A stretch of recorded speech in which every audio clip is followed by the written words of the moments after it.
सुमित हमने अपने साथ वापस जोड़ लिए हैं ताकि आज आप एबी कैपिटल से कैसे पैसा बना सकते हैं ये उनसे पूरा समझ लेते हैं। एबी कैपिटल की आज लिस्टिंग है। सुमित, क्या डिटेल्स है और कैसे पैसा बनेगा ये बताइए। देखिए डिम्पी, एबी कैपिटल जो कि एक डीमर्ज्ड आर्म है फाइनेंशियल बिजनेस की, एबी नूवो और ग्रासिम, इनका जो फाइनेंशियल आर्म था वो शिफ्ट होकर एबी कैपिटल के अंदर गया है। 5 कारोबार इसके अंदर आते हैं। AB finance, life insurance, AMC, housing finance जैसे कारोबार जो है वो इसके अंदर आते हैं। अब आपको सिर्फ और सिर्फ यही बताते हैं कि कैसे लिस्टिंग हो सकती है। एक रिपोर्ट जिसे हमने रेफर किया उसके हिसाब से बियर केस में यानी सबसे निचले स्तरों पर भी ये शेयर 139 के आसपास लिस्ट हो सकता है। बेस केस में यानी अगर औसत के हिसाब से देखा जाए तो 156-157 रुपए के आसपास लिस्ट हो सकता है। और बुल केस में यानी कि सबसे बेहतरीन सिनेरियो में भी 195-196 रुपए के आसपास लिस्ट हो सकता है। तो ये 3 दाम हैं जो बियर, बेस और बुल सिनेरियो के हिसाब से है। अगर कहीं भी इसके आसपास लिस्टिंग होती है तो ये एक आकलन एक्सिस कैपिटल या बाकी रिपोर्ट्स का ब्रोकर मान रहे हैं कि इन दामों के आसपास इसकी कहीं लिस्टिंग हो सकती है। ठीक है, तीनों आप देखिए, बियर केस के अंदर 139, बुल केस के अंदर 194 और बेस केस जो है 156 है। अगर बुल की तरफ चलता है तो कम से कम आज 200 रुपए की तरफ आ सकता है। ध्यान रखें आप, एबी कैपिटल की आज लिस्टिंग होने वाली है। सुमित, शुक्रिया आपका कार्यक्रम में जुड़ने के लिए। अब आगे बढ़ते हैं। अजय केडिया हमारे साथ जुड़ चुके हैं, केडिया कमोडिटीज के। अजय, आपकी रिकमेंडेशन क्या है आज कमोडिटीज मार्केट में? कौन से ट्रेड लेने चाहिए हमको? गुड मॉर्निंग दीदी। सबसे पहले तो मैं गोल्ड की तरफ ध्यान देना चाहूंगा। जिस ढंग से हमने देखा है कि वॉलेटिलिटी काफी ज्यादा बढ़ चुकी है। मंडे हमने 1300 का आंकड़ा तोड़कर 1330 तक भी जाते हुए देखा। उसके बाद हमने यूएस के डेटा अच्छे आते हुए देखा। प्रॉफिट बुकिंग भी मार्केट में थी।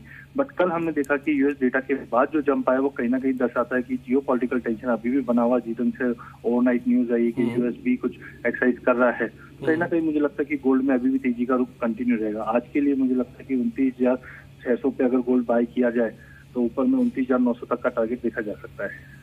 ठीक है, एक बार गोल्ड पे आप ट्रेड ले सकते हैं, ये अजय कह रहे हैं कि जिसमें 29,900 रुपए तक का टारगेट है। स्टॉप लॉस भी 29,550 का है।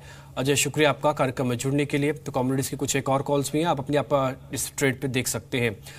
इस बीच देश में पेमेंट क्रांति लाने वाले पेटीएम के फाउंडर विजय शेखर शर्मा बने जी बिजनेस के गेस्ट एडिटर। पूरी टीम के साथ उन्होंने एक न्यूज मीटिंग की, खबरों के सिलेक्शन और प्रेजेंटेशन को लेकर अपनी एक बेबाक राय भी दी। एक रिपोर्ट देखिए जरा। एक विजनरी एंटरप्रेन्योर जिसने बदल दी लेन देन की कई 100 साल पुरानी सोच। एक ऐसा शख्स जो अकेले ही पेमेंट्स इंडस्ट्री में क्रांति ले आया।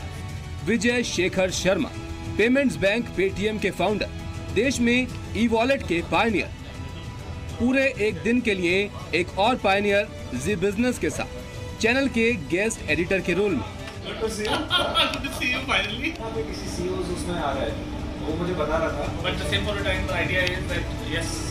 जी बिजनेस के टॉप एडिटर्स के साथ ही नहीं, विजय शेखर शर्मा के एजेंडे पर पूरी टीम के साथ न्यूज मीटिंग करना भी था।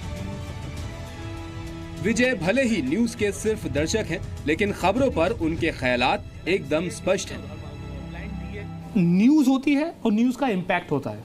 न्यूज एक डेटा पॉइंट है। बारिश हो रही है, एक डेटा पॉइंट है। और अभी हम देख रहे थे कि उत्तर प्रदेश सरकार ने स्कूल की फी कैप कर दी, ये एक डेटा पॉइंट है। इन्फ्लेशन कम हुई, ये एक डेटा पॉइंट है, या इन्फ्लेशन ज़्यादा हुई, डेटा पॉइंट है। अब उसका इम्पैक्ट कॉमन व्यक्ति के ऊपर क्या पड़ेगा, हमें उसको जितना जल्दी से क्लब करके ओपिनियन निकाल दें उतना हम ज़्यादा ह्यूमन हो जाएंगे।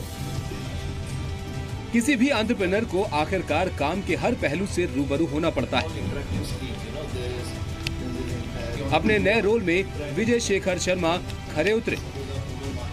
बात चाहे न्यूज रूम में प्रोड्यूसर्स के साथ काम करने की हो या स्टूडियो की बारीकियां देखने की,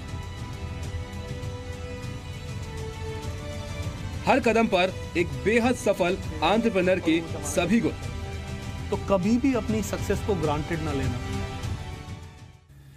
वही जी बिजनेस के गेस्ट एडिटर बने पेटीएम के फाउंडर विजय शेखर शर्मा का मानना है कि साल 2020 तक पेटीएम बैंक देश का सबसे बड़ा बैंक बन जाएगा। बिकॉज पहले हम ये पूछते थे कि आज से 20 साल बाद देश का क्या होगा। अब वो जो टाइम फ्रेम है वो इतना कम हो गया, बिकॉज हर 2 साल में पता चला देश का डायरेक्शन ही बदल रहा है। बस आपने बहुत अच्छी बात करी, और मैं ये बात सबको, अपने दर्शकों को भी बोलना चाहूँगा कि जब हम बात करते थे, मुझे अभी भी याद है जो हमारे पूर्व राष्ट्रपति अबुल कलाम जी थे, तो उन्होंने 2020 का मिशन रखा था, भारत 2020 में। और अब हम 3 साल पहले बैठे हुए हैं 2020 में, और हमारे नंबर हमें क्लियर होते जा रहे हैं कि क्या मिलेगा नहीं मिलेगा।